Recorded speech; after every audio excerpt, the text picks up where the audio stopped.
Snafu is a podcast that contains adult themes and language. Listener discretion is advised.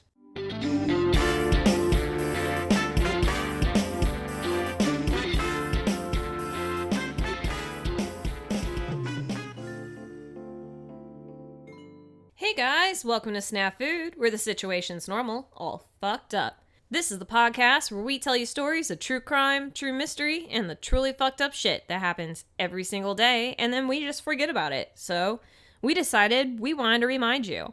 I'm Shannon. And I'm Corey. Thanks for coming back, guys, and giving us a listen. Yeah, we're super glad you're here, and we're glad to be here. So, we promised you that this week we were dropping 2, and here it is, part 2 of the Sherry Shriner crazy train that we call Conspiracy Theory Land. I mean, basically, yeah, we're talking about Sherry Shriner, a possible cult leader, and all her theories that she's been propagating over the internet and media. And we're also going to be telling you today a little bit about how she might have caused a murder. So if you guys, want to keep up, go back and listen to the part 1 of the Sherry Shriner epic here. We're going to kind of cover a little bit of it in this episode. Yeah, we're going to rehash real quick, just in case you're weird and don't want to go listen to that part first. Just touch up on a few of her real quick theories. Sherry Shriner, Ohio stay-at-home mom. Super journalist. Yes, extraordinaire, yeah, obviously.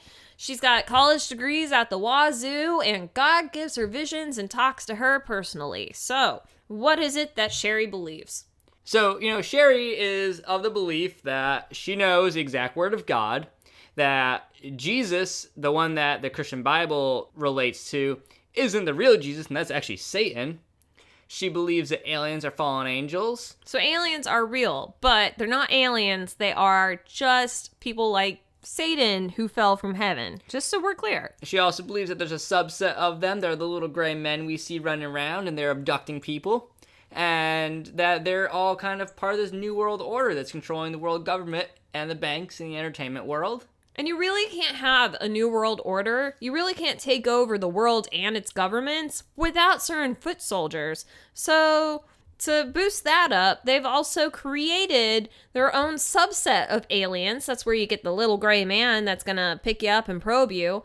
But you also got your lizard people and clones and synths and super soldiers and just all sorts of magical, wonderful, terrifying things that are currently in process of taking over the world. And in fact, they've been doing it since the 30s. You can go ahead and thank Eisenhower and Roosevelt for that one. Yeah, and, there's a big old agreement between the aliens and humanity that we'll keep them secret if they give us technology. And when I say we, I mean the man, because they're not me. But they'll give us technology, and we'll keep those secrets hidden. That's not working out so great for people anymore, especially the aliens. We all seem to know about them. E.T. came out, so what's the point in hiding it anymore? So now they're flipping the switch, they're turning it around, and it's not so much, hey, you keep my name out of it, here's your extra special plane. It's really more about, hey, maybe we need to rework it so that we come out, but we're on top. And obviously, Sherry, she knows all about this through the Bible code and the special God tutorial of the Bible code. And she's got a weapon to save us all. Yeah, because you have to understand that Sherry is very Christian-based faith believer. In her eyes, she is a warrior of God. She's in fact the messenger and the mouthpiece of our Lord. She's seen it in the Bible through his code. And she is trying to protect us all in this holy war. She's fighting every day, and so are her followers. So we want to tell you a little bit about the secret weapon that Sherry's put together to keep us all safe. So we're going to introduce you guys to the concept of Orgon. Now, Orgon? Orgon. I think you misunderstand the game Oregon Trail, where you die of dysentery. Consumption. Yeah. So no, this is spelled Orgon. It's Orgon, and what Orgon is it's a pseudoscientific spiritual concept. And that just sounds so much fun, doesn't it? But most people are equating it to esoteric energy or, life force energy. Look at the force from Star Wars, Ki or Chi or any of that. Feng Shui. Yeah, Zen type of stuff. And this isn't a concept that Sherry actually created. She's more kind of adopted it and been molded by it. It was created in the 30s, about the same time as the treaty between the world government and aliens, by Wilhelm Reich. Now, he's a German expat who actually moved to the United States to avoid all the Nazi Germany stuff. And while he's here, he's starting to bring up this concept of Orgon. Like I said, it's this life force energy that is very tied to sexuality and Freudian concepts. Of course it is, because you can't have some weird conspiracy level theory without free-for-all sex, right? Right. And, it's very base, in case you can't realize the first 3 letters, and also the main point of the title of it was so it's kind of similar to orgasm. Oh, no, I did not put 2 and 2 together. Well, the group that Reich had at his school, he had a bunch of students, including Charles Kelly, who helped continue to develop this, were kind of seen as a bit of a sex cult. Sex and anarchy Those cult. pot-smoking, jazz-listening dopers. Yes. And they all were so big into kind of creating this omnipresent substance that can't be measured and it can't actually be held, but it's living energy. The only way we really know that it's there is that it's collected in what's called accumulators of Orgon energy, which is a like a resin and metal-based device that can collect it. And a lot of times they're designed in a specific way to have specific effects, but they're using what they're going to be calling sacred symbols and sacred geometries. So you're adding, the symbol for ohm into a triangle, and you're able to collect this Orgon energy in that. I mean, this is nothing new. If you want to do any minor research into any religion ever, just go to the back to the very basics of it and then watch it grow into this weird occultish level way. I could pick so many religions right now, like the Jewish religion with Kabbalism. Yeah. The Christian church. If you look into any of the medieval Christian church, you've got guys who are literally talking to alchemists and they're making little pendants and they have their own coding and writing. I mean, this is nothing new. Yeah. So essentially she's picking up right from the Freemasons of America. And, and throwing in crystals and other forms of healing power. And now Orgon also has a number of different points. And the reason why we're kind of bringing this in is because it's going to come full circle. But Reich was even saying that if you collect enough Orgon, it's going to have healing powers, or it's going to be able to control the weather. And that's what a lot of people are believing. So much so that, Reich was kind of trying to sell it as, not goop, but, he's trying to sell it as a... He was just selling it to goop. Yeah, he's selling it to goop as an alternative means of healing. If you put the jade egg in your vagina, but the Orgon in your asshole, then you are... Don't even need to do Kegels. And it was kind of getting some steam in the 30s, 40s, and 50s as an alternative essential oil type of thing. So much so that USDA had to actually step in and be like, no. Wow, even in the 50s, that the shit ain't USDA real. was like, maybe you shouldn't touch this. Back then, they were literally like, look, self-cleaning ovens that clean in 3 hours. Stick your head in, I don't know, yeah, all crazy using shit. Nuclear power. Yeah, but they stepped in and they kind of said, no, this isn't a real thing. You need to actually use medicine. Oh, for shame. And Reich even kind of acknowledged that Orgon energy is one of those things that kind of comes in waves, when we need it the most, because it was shown up before, Christianity spread, and it was pagan religions kind of had all of these, and Eastern religions had these life forces, and we're kind of getting back to the roots of what it means to be human in a way. And eventually, like I said, it finds its way to Sherry Shriner. And she really, really loves this idea of it being able to have healing powers and control the weather. And what she really likes is that it gets back to this essential human factor, because right now we're living in a inorganic and digital nightmare of a world. So what's better to combat that than human energy? I mean, we never have been surrounded by so much technology before. Right. And she takes these accumulators and actually goes one step further and creates what's called Orgon blasters. And she equates this a lot to the story of David and Goliath because of what Orgon will do, which we're going to get to. But David was able to take down the Goliath with a rock. And these Orgon blasters are no bigger than a hockey puck. But let me tell you what they can do. Oh, please do. They can give you orgasms. So Sherry says that maybe based on orgasms, they collect all that power. They don't give you them. You have to get them your own way. by your students, basically. So for the majority of the women, you're never going to have one. Got it. Ooh, yeah. And But you'll tell your guy friend you got 7 of them, right? Right. we've all been there, guys. But what she does is she uses an accumulator to collect Orgon, puts it in an Orgon blaster, and it can save the world. So Orgon blasters can fight all sorts of conspiracy theories. Did you guys know about these ground wave emergency network towers that were popping up during the Cold War? No. So there are these towers that are popping up during the Cold War, and they're kind of hardened against nuclear radiation. Towers. Like I can go outside and see a tower right now.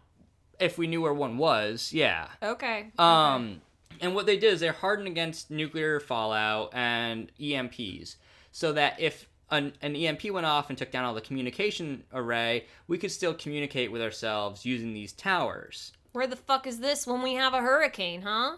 Not in Florida. It definitely isn't. Day 2, ready to kill people. Yeah, but it's communication. It's not going to fix your AC. It's not fixing electricity.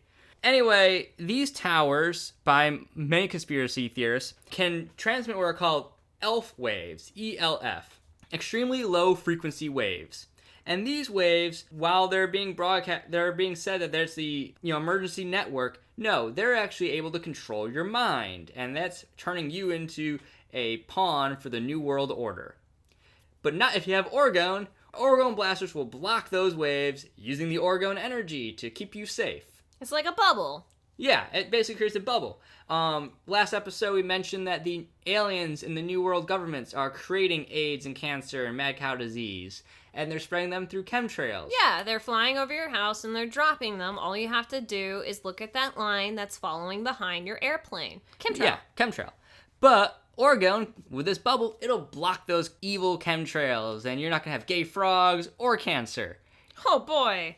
It's this big personal safety net that you can create, so much, and it will even disable UFOs and make them crash to the ground. No, seriously, I looked into some of the reviews for Sherry Schreiner's Orgon blaster and legitimately found some guy telling her that God told him to look out a window, and he just happened to look out where his car was parked, which he had Orgon specifically placed into this car, and then he watched a UFO fly over it and then crash because of the Orgon.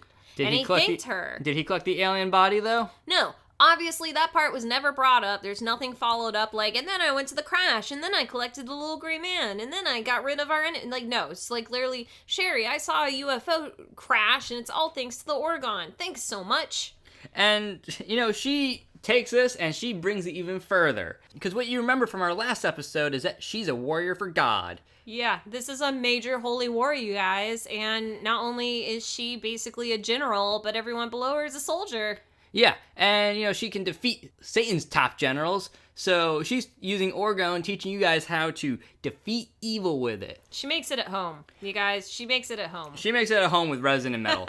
But on top of defeating chemtrails and microwave weapons and alien mind control waves, it's not just for technology. It can defeat the aliens, it defeats fallen angels, it will defeat ghouls and ghosts and zombies and anything evil in the world. Oh, and tornadoes. And tornadoes. And it controls the weather, so it'll prevent you from becoming hit by a tornado, and it might even stop the lizard men. Yeah, everything, like, all of it. Zombies, God, this is a cure-all, you guys, and all you have to do is let Sherry bake some fucking plastic, glitter, and metal in her oven, and then buy it for like $30 online. Yeah, but it's just a hockey puck, but, that insurance is gonna save you from them aliens. Dude, seriously, the woman sells them for like $30 a pop online, and she does not miss an opportunity to sell this stuff, be it like via on her 3 times a week podcast or on her website or any of her videos. Like, you could talk to Sherry about your worries, but she will definitely let you know that she's got something to help you out. So if you don't buy this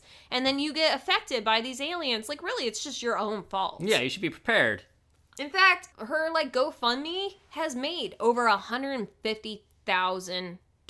This is literally so she can make more Orgon, and then she likes to take a trip every year and go around the country and place her Orgon in specific sites to fight the aliens, to break down into people's bases. In fact, she was very proud of the fact that a couple years ago, people were very stoked about crystal skulls. So, not knowing what people were even excited about, she just decided to take a little field trip herself, go out there and place some Orgon. So, if you haven't heard about crystal skulls in a while, you can thank Sherry Shriner. She prevented that from becoming a big thing. Of whatever it was. So really, how does Sherry know all this? How does she know every little detail about how to fight the devil? Because that's what we're really breaking it down to. These aliens, they're literally just Satan and his demons. The only one that I know that can fight them is Doom Guy, and he has to go to Mars to do that. She'd say it's all in a book. Maybe the Bible. But at the very least in her own books, because she wrote 3 of them. That's right, I forgot about those. And according to her, she does have that code for the Bible, thanks to God. And it does show her things, and God talks to her. Like, they're good friends. You know, that's why he told her that she is descended from King David. But the reason Sherry has such information on the devil is not just because God told her, but in fact, according to her, she got to interview the devil and Lilith. Oh, through geez. God. We're going primordial on this. Yeah, so God brought them up to talk to her specifically, which means they could not lie because they were in God's power, and therefore she had the ability to ask them herself, how do I defeat you? What are your plans, mighty Satan? And he had to answer, you guys. And it's all in her book. I'm shocked. Have to buy these books. I'm shocked it's not a bestseller, seriously. But look, it's powerful stuff, folks. Powerful stuff.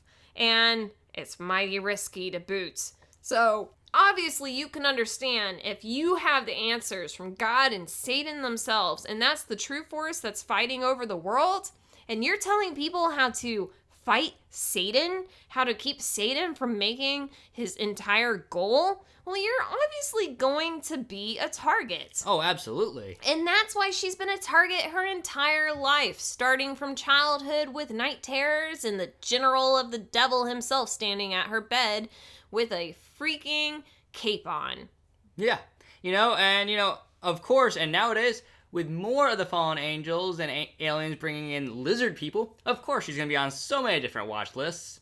Yeah, because those lizard people are in charge of those specific agencies. We already told you, that judge that just screwed you over in divorce court, lizard man.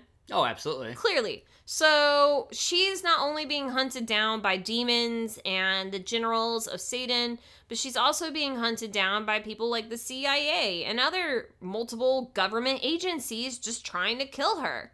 According to Sherry, George Bush and his Vice President Cheney, they actually put her on their assassination list and had their #1 assassin going out of his way to try and kill her. You take down little Sherry of Ohio. But he failed. Oh, #1 no. assassin failed. And she knows this because he told her himself.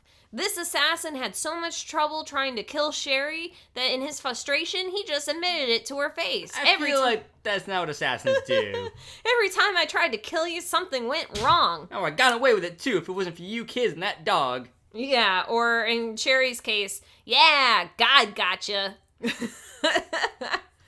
And that's not the only list she's ever been on, and that's not the only president who's been trying to take her out, because evidently Obama had her as his #2 pick to be assassinated. Oh no, right after Osama bin Laden. Osama Sherry bin Laden Shriner. and Al-Qaeda, and then Sherry Shriner.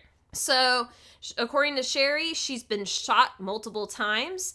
Evidently, she's been shot at least once in the leg with a chip gun. But don't worry, you guys, because Sherry managed to get the chip out. What was in the chip? Well, unfortunately for Sherry, it actually did leave some poison behind that for some reason even the Orgon can't take out. So this poison gives her some health problems. She compares it to toxicity. But it's okay, you guys. You can still at least get the chip out itself, so don't worry. So no mind control on Sherry. And the thing is like, I've said it before, we tried to tell you the things that Sherry believed in, and that's literally scraping the barrel. The woman has been online for 10 plus years, multiple times a week. She's a prolific writer, and we barely just chipped at the things that Sherry likes to talk about. she believes in stuff from MK Ultra to the Clintons to the inside government control that China is trying to take over the world. Like, if there is a conspiracy theory in itself, Sherry Shriner has already been on top of it. She's already explained it to you, and she already figured it out. In fact, she's pretty mad at QAnon because every time he comes out with something that people try to pick up and say, look, Q told us, she's just pissed off because she's been saying it for years. Sherry was there. Why don't you guys listen to her? And evidently, it really comes down to the fact that Sherry has some very strong beliefs and has made a lot of effort in order for people to learn. And her ideas, she's not a cult leader. She's simply a messenger. And it's her business to try and get this message out to the people. She's not trying to sell anything outside of her Orgon. Yeah, just trying to sell the Orgon and get the word out there. See what she can get and who will listen. But the problem is that people are listening. People have been listening for quite a while, and if you go on any of her websites or Twitter, people are still on there today, writing, talking, sharing things that Sherry would have been talking about or would have been believing. And one of these people would be Steve Mineo. And he was talking to her all the way back in 2010. So this is where we have to take a break from Sherry, and we're going to dive into a very unfortunate murder case of Steve. But before we want to do that, we want to take a real quick break, and we want to tell you about Podcoin. So you guys, we want to just take a second to talk about the Podcoin app. And obviously you're listening to us right now from some kind of pod player. Well, Podcoin is a free pod hosting app that lets you listen to your favorite podcast while paying you to do it. It's the podcast player that pays. So with the coins you earn for listening, you can claim a gift card with Amazon or Starbucks, or you can turn it right around and donate to charity. See, I figured I was listening to podcasts anyways, and now I get to turn my coins into dog food for shelter animals. And basically, I'm doing a nice turn for something I'm already doing, and it feels like a win for me. So if you want to start today, just download the Podcoin app and sign up by using our code SNAFUD, just SNAFUD, and you'll be given 300 Podcoins just for signing up. So go ahead and give Podcoin a try today. And now we're back to what we're actually talking about. And that is lizard people, aliens, and soul scalping. Yeah, all the fun things that, make your Tuesday great. So we were talking about Steve Mineo and his connection. So Sherry's been online sharing all these beliefs for a really long time. And then in 2010, Steve discovered Sherry. So Steve was born in 1985, and he is originally from Arlington, New Jersey. And according to Sherry, he was a real Joyzy boy. Uh-oh. So Gym Tan Laundry. Yeah. Cabs here. Oots. Cabs here. I hate that show. He's a person who was very much just a young at heart kind of person. He was very wild. He did what he wanted to. And yeah, everyone wants to say he's a very sweet guy nonetheless. And a lot of these sentiments were echoed by his friend Charlie Benincasa, who said Steve was young at heart and just a guy who loved fishing and fireworks and making YouTube content. And Steve was also a super big fan of the Second Amendment. Aren't they all? He, all of us, American. So, America. Not only that, but Steve was really, really into conspiracy theories, which makes sense why he really fell in with Sherry Shriner. Oh, yeah, of course. He really wasn't afraid of who knew his beliefs. He was basically revving up for another coming Revolutionary War.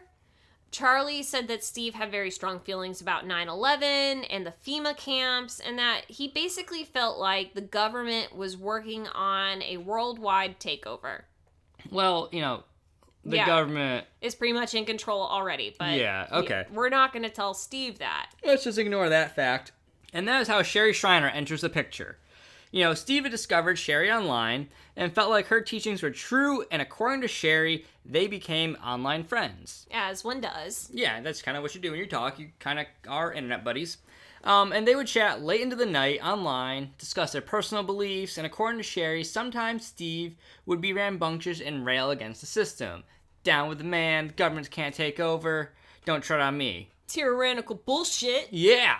And she sees herself as kind of like a motherly figure to Steve, and was trying to help him get through his shit. As far as she knew, Steve made his living collecting computers and other items out of the trash, fixing it up and selling it online. I was a little confused by this because down here in Florida, we typically, like, you buy a new couch. Well, you just put the old couch out at the street. And then if it was nice enough, which in general, like down here in South Florida, you know, you might get rid of a 2-year-old couch to get a new one, and like you'll pass by some awesome shit on the side of the road and be like, yeah, I'll just pick that up. And you know, that's the whole point, is that we do have a garbage system that collects these things. So that's like, it's okay to leave it on the side of the road. People will regularly pick stuff up. But I'm getting the feeling that this is not the law up north. I mean, it is just not commonplace because everything gets rained on and snowed on, and it's just not nice up there.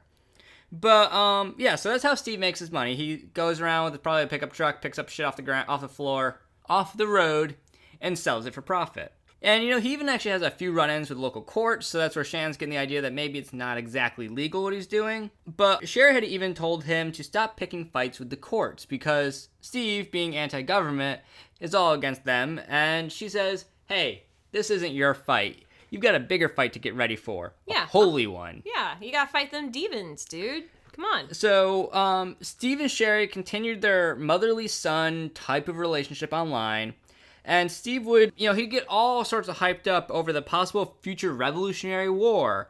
And Sherry would stoke his suspicions on aliens in her usual business. Fallen angels, New World Government, Gwen Towers, what have you. He thinks the world's ending, and she does too, so it kind of goes hand in hand. And he was even a member of her super exclusive 10-member Facebook chat group that Sherry would kind of come to see as more of a knitting circle, or like a small book club, basically. I'm sure he would hate that reference, but literally, she's saying, it's me and my friends, we get together, we pray, we chat, we discuss ideas. It's like just a thing, it's just a friendly thing. We fill each other in on what we did to take down the demons that day. You know, regular old people stuff. Knitting circle. Yeah, knitting circle, of course. Steve would eventually introduce his girlfriend into the group, and his girlfriend, Barbara Rogers, was a 40-year-old military veteran who Steve came to live with in Pennsylvania. The two had become very close, living off of Barbara's pension and Steve's garbage pickup business. I'm saying that with air quotes. Yeah, so, like, literally, she was in the military for quite a while. She was retired on disability, so she's getting a pension, which, let me tell you, is not a lot of money for one person to live off of, yet alone, obviously, two, but this is how they're making it by. And Steve is really happy. According to him, you know, Sherry, rather, he told Sherry, like, he felt like his prayers had been answered. God had provided him a good woman, and he was in love. And that's the reason why, once they get together, Steve kind of brings her into this chat. Anytime you date someone, you're looking into getting into a major relationship, you want to share the things in your life that are important to you. You want them to at least take a passing interest in it. Snorkeling, conspiracy theories, what have you. Yeah. So for Steve, this meant bringing Barbara into this private chat. I mean, literally, he believes this woman so much. She is a herald of God. And now you get to be in a super private chat with her and her friends where you talk about this stuff all the time. The unfortunate part for everyone else is that it seemed like Barbara was willing to go along with it. She was introduced to the chat, but she never really interacted with any of them. It literally just drew their attention to her, but she didn't go out of her way to try and make friends. And this would soon become a problem. Because you see, Sherry says that since Barbara was so quiet, they never really interacted with her, they didn't care about her, they didn't care who she was. And yet, for some reason, they started to gain an interest in her personal life, her posting life on Facebook, and her friends on Facebook. So now we already told you that Barbara is a veteran of the United States military, which means when Sherry went to go look through her friends list, she discovered that Barbara was friends with other military people on Facebook. You get friends from working your Facebook? Who does that? How dare you? Well, this wouldn't normally be a problem, except for Sherry knows deep in her deepest of hearts that these people are actually super soldiers. Of course they are. And that means Barbara herself is also a super soldier. And how does Sherry know all this? How is she so sure? Because one of them was that super soldier that tried to kill her years ago and never succeeded. This is why assassins don't talk to people. Obviously, duh. It's Assassin 101. So Sherry was no doubt telling Steve at this point all about her suspicions about Barbara. Hey, she's a super soldier, dude. She can clearly not do you any good. She's gonna destroy you. You need to get out of this relationship. And as we all know, you listen to everything your online friends say and instantly drop whatever relationship you're in to whatever they tell you to do. Oh yeah, of course. Yeah. No, this is literally not... This is not going over very well and is actually bringing huge tensions between Steve and Barbara and Sherry and all her online friends. But it seems that it would be in April of 2017 where everything really hits the fan. So I have my own suspicious feelings that this little argument, this little, like, I think she's crap, you should break up with her, hey, my friend online says that you're this, isn't that stupid, versus the girlfriend going, wow, someone says you should break up with me? What a cunt. Yeah. I mean, I feel like this is the drama we've all been talking about on Facebook since Facebook was created, where people have too much damn time on their hands and way too much access to personal information, and then they just cause problems. Except for in April 2017, it seems that Barbara decided to poke the bear. Yeah. So Barbara, understanding all the things that Sherry and Steve and their group believe in, she decides at 4:30 in the morning to upload a picture of steak tartare, a basic Google picture of it, by the way. And then to add to it, she quotes, I crave raw meat. You know, and that was it. Sherry now knows without a shadow of a doubt that Barbara was a super soldier, vampire, witch, demon, lizard person. Yeah.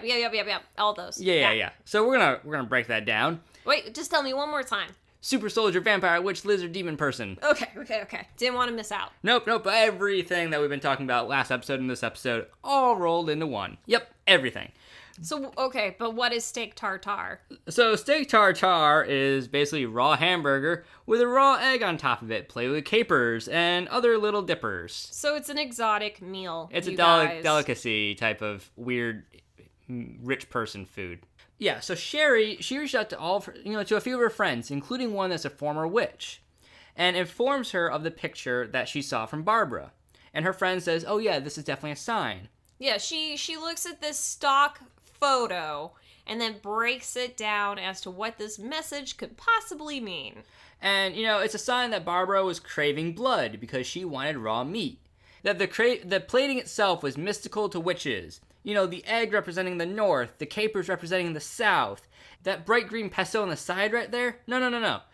That's feces, according to the former witch. Yeah, oh my god. So to break this down, first of all, to say that you crave raw meats, we've already gone over this in our Werewolves of Canada episode, where the guy was like, ooh, I want raw meat, and I'm a vampire, and I, love blood. I'm so edgy, man. But if you do any minimal research, there's no blood in that shit you're buying from Publix or Winn-Dixie. That meat, literally, it just has, an added chemical enzyme in it to keep it a little bit fresher, a little bit longer, so it's nice and pink. So all that pink shit, that little minimal nothing that you're just dropping out onto your plate before you cook your food, that's not blood. Yeah, it's still disgusting, and I still gag every time I touch it. But then she goes so far as to start breaking down this stock photo. Oh, the egg, that's the north, the capers, the south.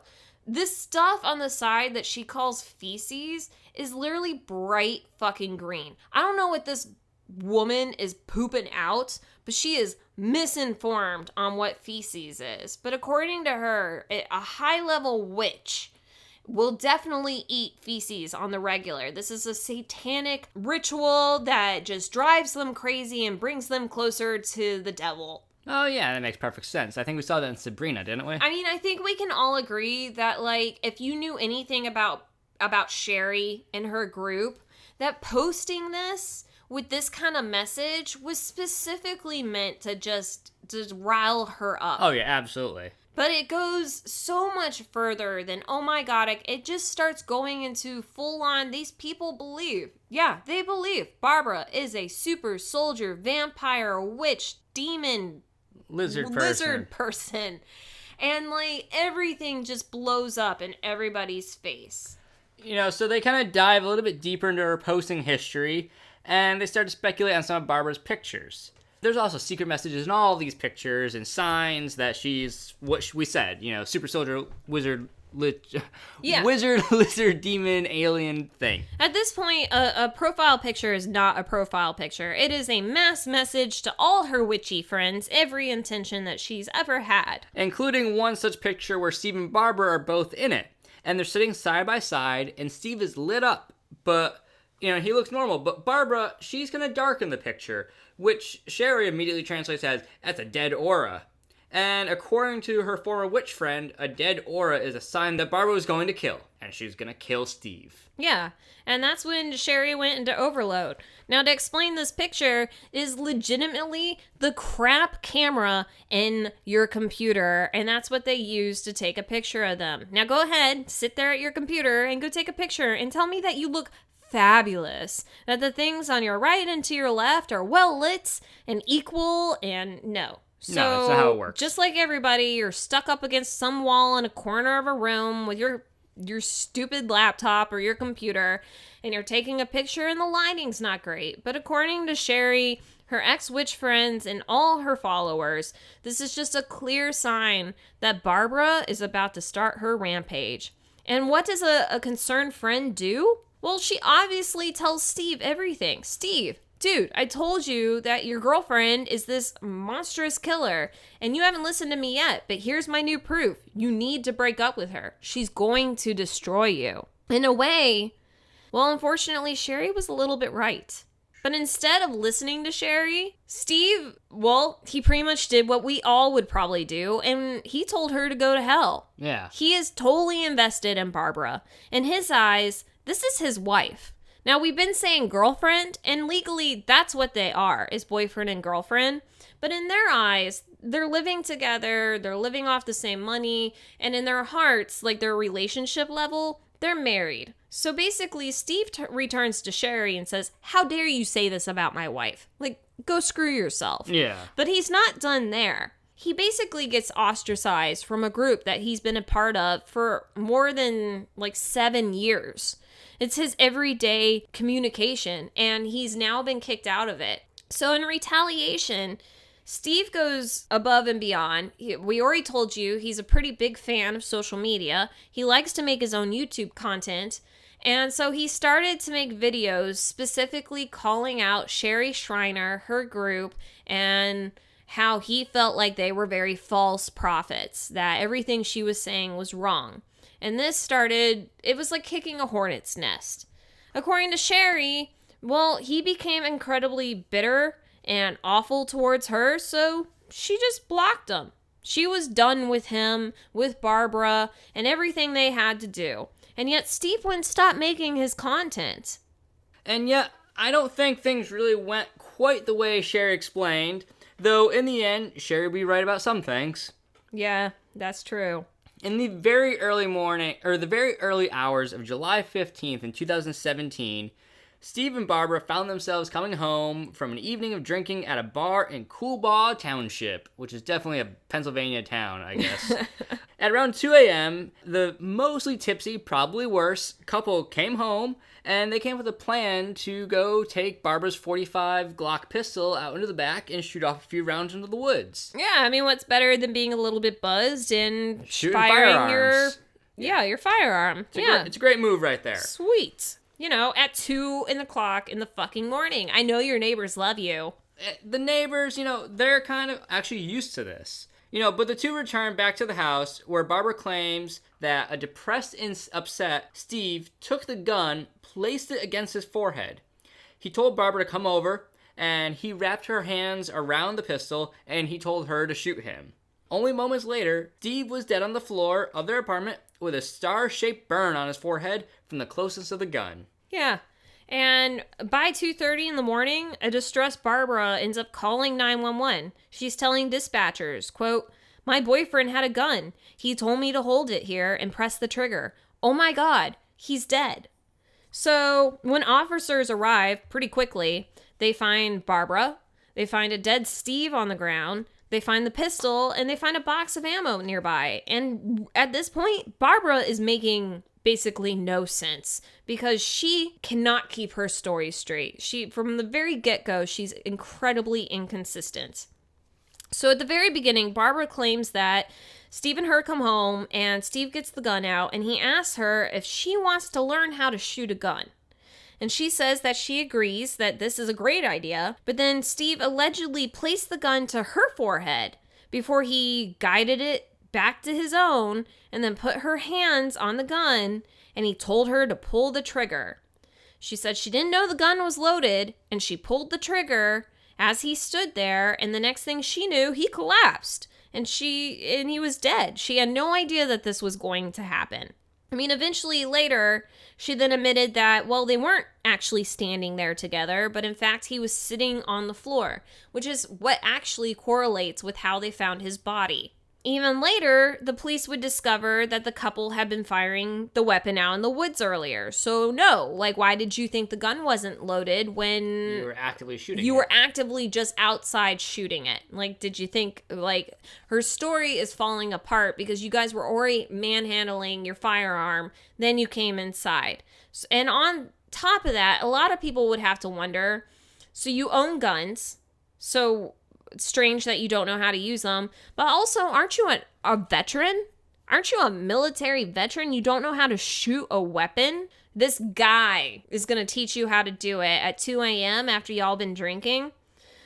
And the thing is it all just kind of falls apart. Everything is a question. Why are you outside shooting a gun into the woods at 2 o'clock in the morning, but we don't get a call until this guy's dead on the ground? Yeah, where are the neighbors at this point? Well, evidently, they're pretty fucking tired of this shit anyways, because according to them, one of Steve's favorite pastimes is fireworks, and one of his favorite things to do is just fucking set them off at 2 or 3 o'clock in the morning. Oh yeah, of course. That's the best time to do that. They literally said, yeah, I heard popping. I thought it was fireworks. I went to bed and I literally didn't realize anything was wrong until the lights were on outside my house from the cop cars. So to them, this was unstoppable. There was nobody that was gonna save Steve. So when searching the house, the police found a rifle, a handgun, and then Barbara just, the only explanation she has for the weapons being in the home is the fact that, well, Steve is a survivalist fan. Quote, Steve likes revolution, surviving the coming hard times, zombies, apocalypse, survival, typical stuff for guys, I guess. Yeah, he's a Fallout fan, probably. Or And it was. to make matters even more confusing, finally, after subsequent interviews, she's sitting down with the cops multiple times, and she finally lets them know, well, it wasn't just the fact that Steve was depressed and upset, or that he's a survivalist fan, or that the fact that we were tipsy and shooting a gun.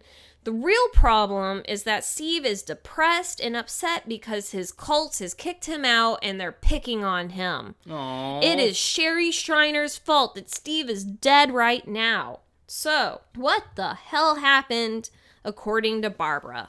She says they got home after drinking.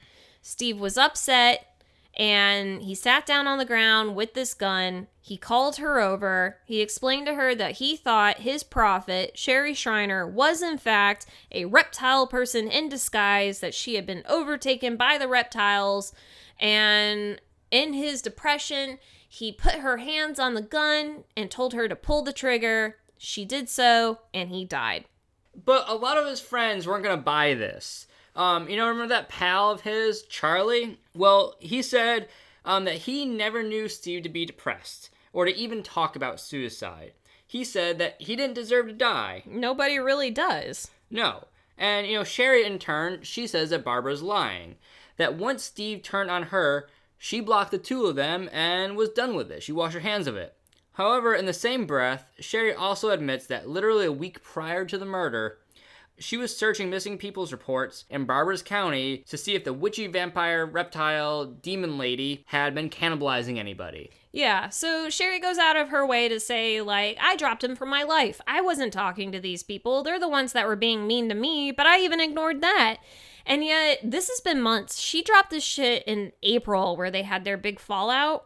And in July, a week prior to his death, Sherry is so wondering if this woman is such a lizard overlord that she is searching police records to see if there's any weird statements about, like, cannibalism or bite marks, because clearly Barbara needs to be hunting in her county. And you need to be ready, and you need to keep track of everything, and Sherry needs to keep track of everyone out there that she's identified as a threat. So it really doesn't sound to me like Sherry left them alone at all.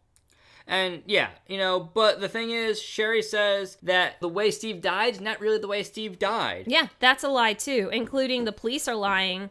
And, she knows because God showed her. I mean, obviously. She saw that the two of them were in their bedroom watching a movie, Resident Evil, a movie that she claims is based on a super soldier that Barbara was actually friends with from Facebook.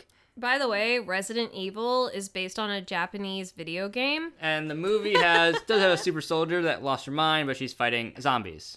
And according to Sherry, Barbara was watching the movie when it showed blood being spilled, and Barbara became excited. Yeah, because she's a lizard person, so she doesn't actually need blood to be spilled to get excited. She just literally has to see the sight of it on a TV screen. Yeah, not even the smell, just the sight.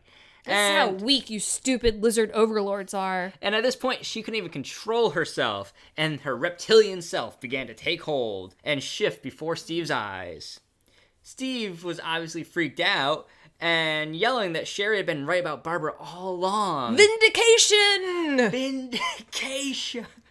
Yeah, no, Sherry definitely feels like God showed her that in his final moments, Steve is yelling, Sherry was right! You're a lizard person, and tried to escape her. But Barbara has shot him 3 times. Obviously, you can't let your prey go. Once in the leg, and then she attacked him, putting him down for good. It was reptile people all along that took down Steve Mineo. In the real end, after all this, Barbara, the shooting, the death, Barbara calling 911, Barbara is placed into custody, and she's placed without bail. But it wouldn't be until June 2019, like almost 2 years later, that she finally goes to trial. So on Monday the 10th, she is found guilty of 3rd-degree murder. And the thing is like the whole time, she's been fighting this. I'm sure most people are going for 1st degree. To me, you put a gun against a guy's head so close that it left a burn mark, and you killed him. Yeah. That is murder.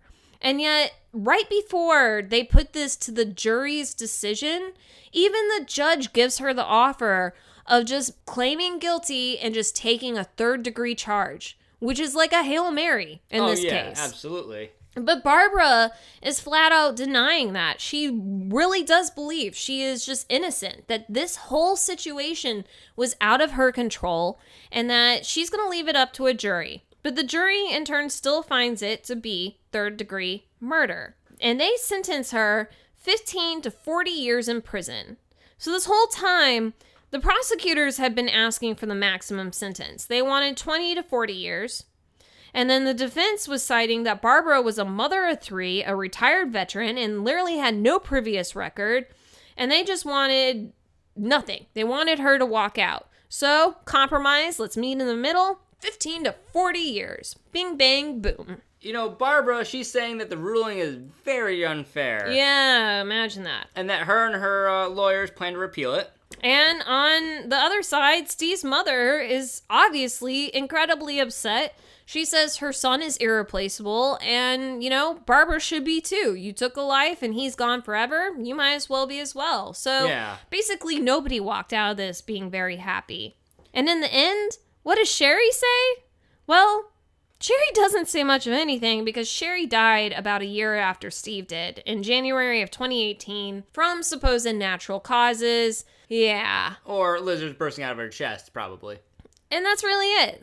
That's what it comes down to, is we've lost Steve Mineo, Barbara Rogers is going to prison, and Sherry, She saw this start to play out and went out of her way to make her own YouTube content. You can go online right now and you can listen to an hour's worth of talking where Sherry describes these events. She talks about Steve and she says, I warned him. I warned him that Barbara was a vampire, witch, super soldier, demon lizard person and was meant to destroy her. She at the very least knew that something just wasn't right about Barbara. And in the end, I guess Sherry would feel pretty vindicated. Yeah. At this point, seeing this happen, sadly, she probably would be. But a lot of people did come to Sherry after this murder, and they said, you're a cult. And to this, Sherry said, no, I'm not a conspiracy theorist. These are things that I believe, that I've seen are true, and a lot of other people think it too. And if you want to call me a cult leader, well, that's false too. I've got no control over these people. I'm not locking them up in my house. They believe what they want to believe. But now, in today's day and age, we're watching, literally, we've just had multiple mass shootings. And we're breaking it down into conspiracy theories and beliefs and propagation online where people are just spouting their ideas into a bubble. And so it really comes down to, if Sherry hadn't died, should she have gone to court? Should she been held partially liable or at fault for Steve's death? I don't know. I'm not really 100% certain on that one because if she didn't really contact them at all, but we don't know if she contacted Steve because he probably kept that hidden. Or maybe he didn't know it was Sherry. Well, what really bugs me the most is that a American citizen died and was murdered. He was murdered at close range, and this whole case is brought before a trial of citizens who are supposed to be judging you off of this, and this woman is getting third degree. Yeah. Essentially, what I feel like happened is that they spouted that, hey, look at this guy. He believes in conspiracy theories, and he thinks this crazy outlandish thing. And people took that in and thought, oh, all these people are nuts. Well, fuck it. We don't really need to hold laws to a certain extent. Like, they literally just looked at everyone like, well, everyone's to blame, and I guess, like, screw it. And it's not, like, they just... Everyone's crazy here.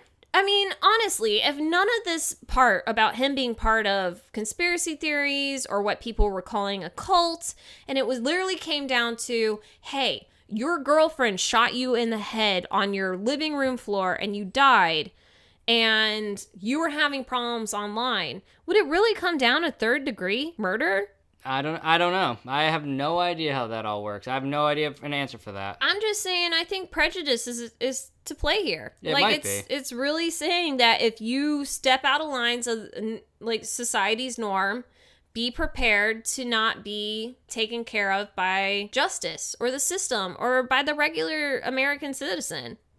And it's strange. Like, we'll never know the answer because at this point, 2 out of the 3 are dead. Yeah. And the crazy part, though, is that Sherry and her beliefs, like, they technically live on. You can go on her Twitter. It's still active today, and people are still posting off of her Twitter. Her Facebook still has friends who, like, religiously repost what they believe Sherry would agree with them and say, Sherry, look what I found. Wouldn't you have believed it? And, oh, I miss you so much. She's literally... Like, if she wasn't building into a cult persona before, I don't think that it would be impossible for someone to grab hold of this crazy train and build it into a full-fledged cult at this point with her as their dead prophet. Prophet. I can definitely see that happening. And that's it. That's why we literally had to break this into 2 parts, because there is just too much to unravel with Sherry Schreider. And I feel like we still didn't even do it justice. No, we just got the tip of the iceberg, but you guys can go online, do a little bit of research on your own, and see what else is out there. So, you know what? You guys go ahead and make your own decisions, and let us know what you think. And until then, go online, check us out on iTunes, leave us a review, and, just make the best tinfoil hat that you can make for you. Yep, and we'll be there with you guys. Our tinfoil hats are already ready. Self-care, clink, clink. All right, guys, we'll talk to you later. Bye. Bye.